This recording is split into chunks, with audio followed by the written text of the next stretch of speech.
Welcome to Indian Corporate Current Affairs series for 30th August. This is part 1. It's going to be very short, 2 parts. Okay, let's cover it. The first news is foreign investors have served a legal notice on GVK Group. It's related to Mumbai Airport. A consortium of foreign investors led by UAE Abu Dhabi Investment Authority has served a legal notice on GVK Group because they felt saying that selling a stake in Mumbai International Airport to the Adani Group will be a breach of agreement they have entered last year. So Adani Group is already in talk with GVK promoters, the Reddy family, two minority investors to buy 74% in MIL, which it already did. And moreover, the consortium has signed a binding agreement to acquire 49% in GVK Airport Holdings. So this matter will be resolved soon, but it's going to be very interesting how it unfolds. And so the second number news is the Futures Group have deferred their board meeting to approve quarter four results. It's a Kishore Biyani led group, Reliance. I mean, they have already been talked and the deal has already gone through.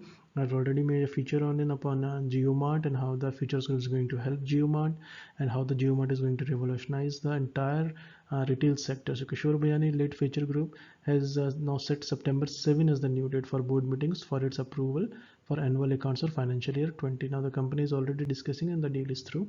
So the next important news is India Zinc's COVID provisions tops 27k crore mark.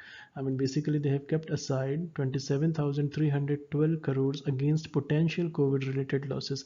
India Inc is generally used by media for it involves a little bit of government and most of the corporate sector. They combine it and saying that India Inc. So these include lenders with outstanding loans as well as firms to which trade receivables are due. And not trade receivables are due for which the payment has not been made. It is the amount owed for goods and service provided to customers for which payment is yet to be made. This is trade receivables academically in a finance and an export related term.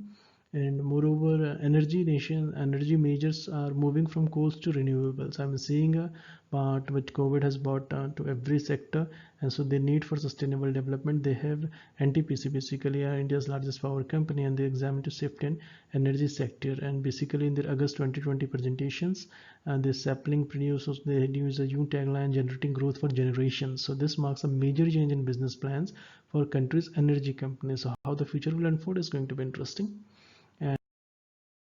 Another important is Milk Basket is going to launch its IPO next in the second half of the next year. It's going to be very interesting again. And Birla Tyres said its board has approved raising 1100 crores. Now I put this deliberately because Birla has moved against Harshvardhan Lodha to the Kolkata High Court, and he was made again the head for MP Birla Group. I mean, after APL were not very happy with the decision, so but this things has to be done again, and so I just put in so that you can remind that it is MP Birla Group and it is being again headed by Lodhaji. So this will cover from the both the sections. And moreover, thank you so much for listening. Namaskar dosto.